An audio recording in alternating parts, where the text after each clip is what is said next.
Hello students, चलिए start करते हैं chapter number 12 exponents and powers. इसका इंट्रोडक्शन इस वीडियो में हम करेंगे। इंट्रोडक्शन अगर आपको अच्छे से क्लियर हो जाता है, इसके डिफरेंट लॉज हैं हमारे एक्सपोनेंट्स एंड पावर्स के, वो अगर आपको अच्छे से क्लियर हो जाते हैं तो आपको क्वेश्चंस के अंदर कहीं पे भी कोई भी डाउट आपको नहीं आने वाला है।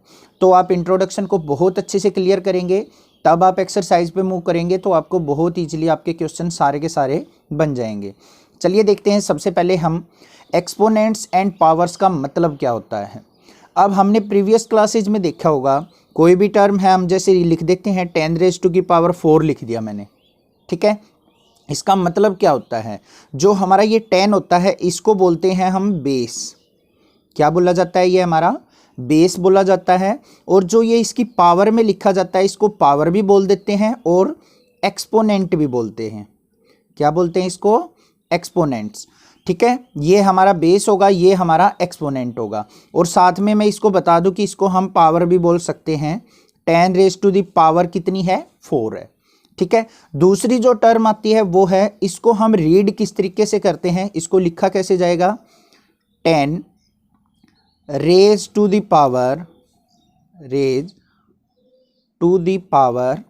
कितनी पावर है, 4। तो इसको लिखेंगे ऐसे 10⁻⁴। रेस्ट का मतलब है इससे ऊपर और पावर का मतलब है ऊपर लिखी हुई वैल्यू। तो 10⁻⁴ क्या होगी हमारी, 4 होगी, ठीक है। इसको इस तरीके से रीड किया जाता है। अब इसका मतलब क्या होता है 10⁻⁴ का, इसका मतलब है कि 10 की मल्टीप्लाई 4 टाइम्स है। इस तरीके से 10 × 10 × 10 × 10। इसको सिंप्लीफाई करके लिखेंगे तो क्या लिखेंगे, 1 2 3 4 टाइम्स 0 आ गई, ठीक है। इसको डायरेक्ट भी लिख सकते हैं हम, जैसे 10⁻⁴ है तो 0 कितने टाइम्स होगी, 4 टाइम्स, 1 2 3 और 4। तो इसको बोलेंगे हम 10⁻⁴। आई होप आपको समझ में आ गया है। ये हमारा बेस होता है, ये हमारा एक्सपोनेंट या फिर पावर कहलाता है। यहाँ तक कोई डाउट हो तो आप मुझे कमेंट करें, अदरवाइज नेक्स्ट चीज़ देखते हैं हम क्या है। यहाँ तक हमने प्रीवियस क्लासेस में जो पढ़ा था ना, वो जो पावर पढ़ा था, एक्सपोनेंट पढ़ा था, वो पॉजिटिव पढ़ा था हमने। अब हम पढ़ेंगे नेगेटिव एक्सपोनेंट, ठीक है। तो यहाँ पे लिखेंगे हम पावर विद नेगेटिव एक्सपोनेंट। ये समझेंगे क्या चीज है। पावर विद नेगेटिव एक्सपोनेंट का मतलब होता है हमारा, जैसे 10⁻⁴ लिखा है तो इसको लिख दूं मैं 10⁻⁻⁻⁴, या फिर लिख दिया मैंने 2⁻⁻⁻3, या फिर लिख दिया मैंने 5⁻⁻⁻4, या फिर लिख दिया 7⁻⁻⁻6। तो ये पावर जो है अब नेगेटिव में ली है, तो इसका मतलब क्या है, एक्सपोनेंट्स क्या बन गया हमारे, नेगेटिव। अब इस नेगेटिव एक्सपोनेंट को हमें पॉजिटिव बनाना होता है। वो किस तरीके से बनाते हैं, वो हमारे पास क्या होता है, एक लॉ होता है इसका, जैसे a⁻⁻m हो। a क्या है हमारा बेस, m क्या है हमारा एक्सपोनेंट। तो इसको हम पॉजिटिव कैसे बनाएंगे, इसका रेसिप्रोकल कर दो बस। a⁻−1 -m है तो इसको क्या कर देंगे, a⁻m 1 में लिख दो, पॉजिटिव पावर हो जाएगी, ठीक है। या फिर दूसरा क्या तरीका होता है, a⁻−m है, इसको नीचे ले जाओ तो क्या हो जाएगा, पॉजिटिव। जैसे मान लिया मैंने लिख दिया 10⁻⁻⁴ है तो इसको क्या लिख सकता हूँ, 1/10⁻⁴ +4। 2⁻³ है, 2⁻³ को कैसे लिख सकता हूँ, 1/2⁻3। मतलब रेसिप्रोकल में जाते ही नेगेटिव का क्या हो जाता है, पॉजिटिव। दूसरी बात, अगर मान लिया हमारे पास हो 7⁻6 गिवन हो, इसको हम रेसिप्रोकल की फॉर्म में लिखते हैं 1/, इसको नीचे लेके जाएंगे तो 7 की पावर क्या हो जाएगा, -6। मतलब इनका रेसिप्रोकल भी पॉसिबल होता है। एक तो ये हो गया हमारा। दूसरा लॉ जो बनता है वो क्या बनता है, a⁻m = 1/a⁻−m। मतलब इसका रिवर्स भी पॉसिबल होता है। आई होप आपको अच्छे से क्लियर हो गया है पावर विद नेगेटिव एक्सपोनेंट का मतलब क्या है और किस तरीके से हम उसको पॉजिटिव बनाते हैं। नेक्स्ट हम देखते हैं अपनी, नेक्स्ट जो आते हैं हमारे पास वो आते हैं लॉज ऑफ एक्सपोनेंट्स। अगर जिस बच्चे को ये लॉज क्लियर हो गए तो आई थिंक आपको इस एक्सरसाइज में कोई भी प्रॉब्लम नहीं आएगी, ठीक है। तो लॉज को बिल्कुल अच्छे से क्लियर कीजिए, हैं क्या मतलब इनका। जो सबसे फर्स्ट लॉ आता है हमारा वो होता है a⁻m × a⁻n। इसको हम लिखते हैं a की पावर m प्लस n। इसका मतलब समझो अब क्या है। यहाँ पे देखो हमारा ये जो होता है ये क्या होता है, हमारा बेस होता है। अब यहाँ पे दोनों के अंदर बेस देखो क्या है हमारा, यहाँ पे भी a बेस है, यहाँ पे भी a बेस है। इनकी पावर अलग अलग है, m है, इसकी पावर n है। अगर हमारे बेस सेम हो तो पावर क्या हो जाती है, उनकी ऐड हो जाती है। मतलब a की पावर m प्लस n लिखा जाएगा। अभी कुछ एग्जाम्पल्स लेते हैं, वहाँ से आपको अच्छे से क्लियर हो जाएगा। एग्जाम्पल देखते हैं, जैसे मान लिया लिख दिया आपने 5 की पावर 2 मल्टीप्लाई 5 की पावर 3। तो यहाँ पे देखो हमारा बेस क्या है 5, इसका भी बेस क्या है 5। तो हम अकेला बेस लिख के 5 और पावर्स को क्या कर सकते हैं, ऐड 2 प्लस 3 मीन्स क्या बन गया ये 5 की पावर 5। आई होप आपको क्लियर हुआ होगा ये क्या मतलब है इसका। दूसरा एग्जाम्पल लेते हैं, जैसे आपके सामने आ गया 2 की पावर -3 मल्टीप्लाई 2 की पावर 4। इसको कैसे लिखेंगे, तो यहाँ पे क्या लिखेंगे 2 की पावर -3 प्लस 4, -3 प्लस में 4, तो कितना बन गया 2 की पावर 4 में से 3 गया 1, तो 2 की पावर 1। एक और एग्जांपल लेते हैं, जैसे मान लिया हमारे पास है 2 की पावर 6 मल्टीप्लाई 2 की पावर -2। इसको कैसे लिखेंगे, 2 की पावर, दोनों का बेस सेम है तो पावर क्या हो जाएंगी ऐड 6, यहाँ पे क्या हो जाएगा -2, क्योंकि ये माइनस का साइन है इसलिए माइनस आ रहा है। कहीं आप ये सोचो कि सर प्लस तो किया ही नहीं आपने, जो भी यहाँ पे साइन हो वो एज इट इज लिख दो। तो यहाँ पे क्या आ गया 2 की पावर 6 में से 2 गया 4। तो ये हो गया हमारा फर्स्ट लॉ। आई होप ये आपको अच्छे से क्लियर हो गया है। अगर हमारा बेस हो तो उनकी पावर क्या हो जाती हैं, ऐड हो जाती हैं। अब बात करते हैं अपनी सेकंड लॉ की। सेकंड जो लॉ है हमारा वो डिवीजन पे एप्लीकेबल है। मान लिया a की पावर m है अपॉन में a की पावर n, मतलब दोनों का बेस सेम है बट पावर क्या है अलग अलग, और साथ में क्या है डिवीजन। वहां मल्टीप्लिकेशन थी, यहाँ पे डिवीजन है, तो इसको क्या लिखेंगे a की पावर m और ये n ऊपर जाएगा तो क्या हो जाता है माइनस में n, मतलब पावर्स जो होती हैं वो क्या हो जाती हैं, सब्ट्रैक्ट हो जाती हैं। अब इसका एक एग्जांपल ले लेते हैं, वहां से अच्छे से क्लियर होगा आपको। जैसे मान लिया हमारे पास है 5 की पावर 4 अपॉन में 5 की पावर 2। इसको कैसे लिखेंगे, तो ये क्या आ जाएगा हमारा 5 तो बेस है इन दोनों का, तो 5 एज इट इज, पावर क्या आ जाएंगी, ऊपर पावर 4 थी, नीचे वाली ऊपर जाएगी तो माइनस में 2 मीन्स 5 की पावर क्या हो गया 4 - 2 करेंगे तो 2।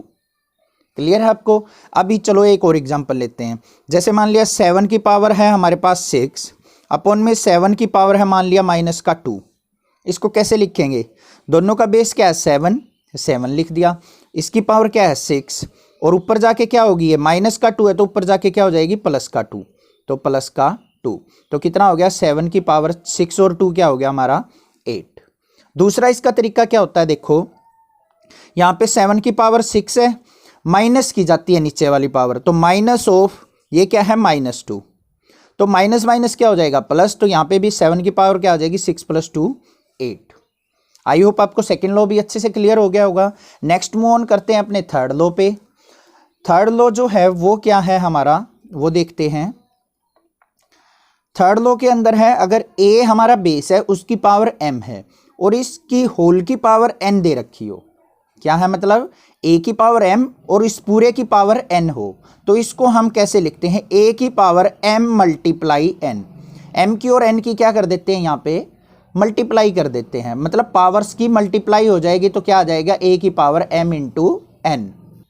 अब इसका एग्जाम्पल लेंगे, एग्जाम्पल से और अच्छे से क्लियर हो जाएगा हमारा। जैसे एग्जाम्पल के तौर पे मान लिया क्या है, यहाँ पे ले लेते हैं 2 की पावर है 3 और इसकी पावर मान लिया दे रखा है 4, 2 की पावर 3 और इसकी पावर 4, तो इसको क्या लिख देंगे 2 की पावर 3 मल्टीप्लाई 4, तो कितना आ गया हमारा यहाँ पे 2 की पावर 3 4 जा 12। आई होप अच्छे से क्लियर हुआ होगा। और देखते हैं, जैसे मान लिया 3 की पावर -4 है और इसकी पावर मान लिया क्या है 2, तो क्या करेंगे 3 की पावर -4 और मल्टीप्लाई किससे कर देंगे 2 से, तो कितना आ गया 3 की पावर -4 2 जा क्या आ गया -8। आई होप ये चीज़ आपको क्लियर होगी। थर्ड लॉ में भी कोई प्रॉब्लम नहीं होगा। नेक्स्ट बात करते हैं अपने फोर्थ लॉ की।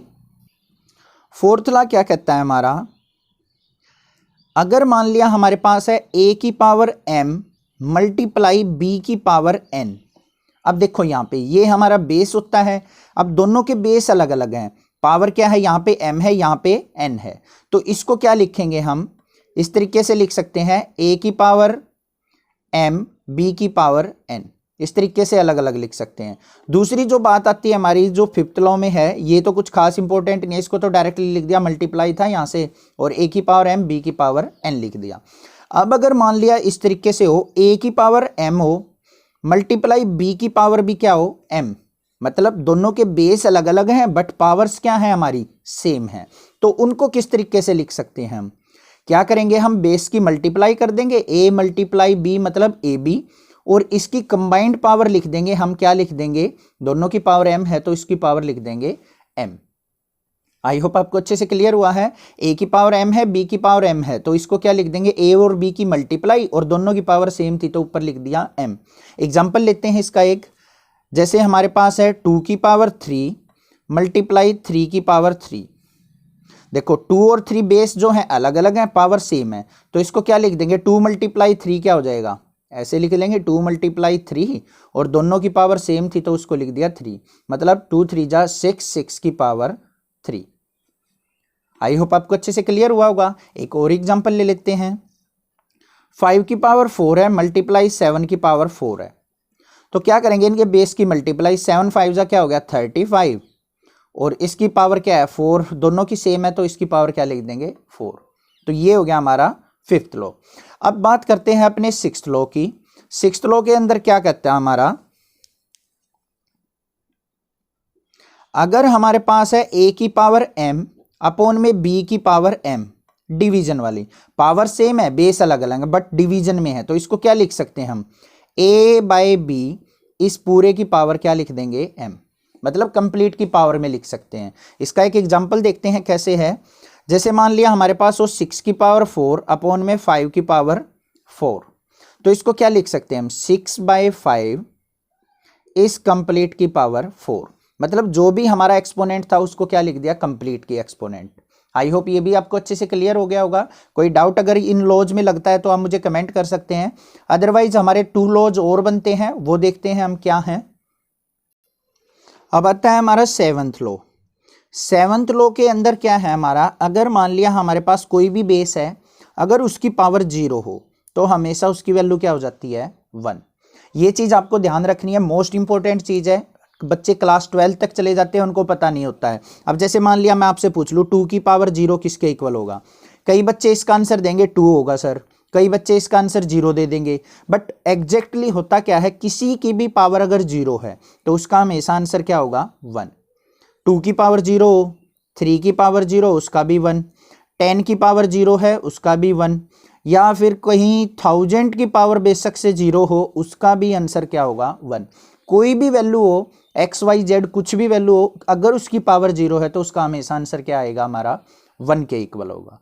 ठीक है, दूसरी बात करते हैं, अगर किसी यहाँ पे देखें, अगर 1 की पावर m हो, क्या हो 1 की पावर m, इसको हम 8th लॉ देंगे अपना नाम, 1 की पावर m हो, मतलब 1 की पावर कोई भी हो हमेशा उसका आंसर क्या आएगा 1 आएगा।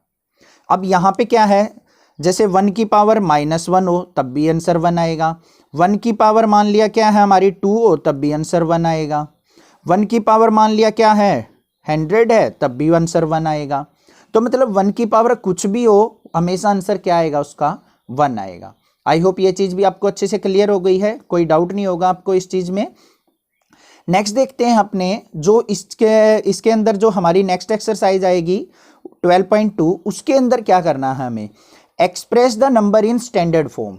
किसी भी नंबर को हमने स्टैंडर्ड फॉर्म के अंदर चेंज करना हो तो, अब किसी नंबर को स्टैंडर्ड फॉर्म में चेंज करना है तो उसका मतलब क्या है वो चीज़ देख लेते हैं। अब जैसे मान लिया हमारे पास कोई नंबर आ जाता है 0.000, ये आ गया और 72, ठीक है। अब बोल दे कि आप इस नंबर को स्टैंडर्ड फॉर्म में चेंज करो। स्टैंडर्ड फॉर्म का चेंज करने का मतलब क्या है, जो ये पॉइंट है ना हमारा, यहाँ पे देखो हमारी 0 को छोड़ के जो हमारी डिजिट्स हैं 7 और 2 है, तो यहाँ पे 7 के बाद हमें पॉइंट पहुँचाना होता है। कहाँ पहुँचाना है, पॉइंट के 7 के बाद। इसको देखो ध्यान से करना क्या है, अगर हमें लेफ्ट से राइट की तरफ पॉइंट को पहुँचाना है, लेफ्ट से राइट की तरफ, तो क्या करना पड़ेगा हमें, अपॉन में इसको पॉइंट को रिमूव करेंगे, पॉइंट को रिमूव करते यहाँ पे क्या आ जाएगा 1। अब इस पॉइंट को देखो कहाँ पहुँचाना है, यहाँ पे। तो देखो कितने पॉइंट प्लेस पे हमने चेंज करना पड़ेगा, 1, फिर यहाँ पे जाएगा 2, फिर यहाँ पे 3, फिर यहाँ पे 4, फिर यहाँ पे 5, फिर यहाँ पे जाएगा हमारा 6।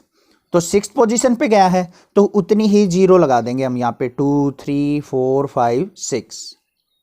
समझ में आई बात। इस पॉइंट को क्या करना है, 1 डिजिट के बाद पहुंचाना है। तो हमने ये देखना है कि ये पॉइंट कितने प्लेस हमारा आगे गया है, 1, 2, 3, 4, 5, 6। 6th के बाद गया तो हमें क्या करना है, 1 के बाद 6 जीरोज लगा देनी है। अब हमारा ये नंबर क्या बन गया, यहाँ पे पॉइंट कहाँ पहुंच गया, 7.2 पे।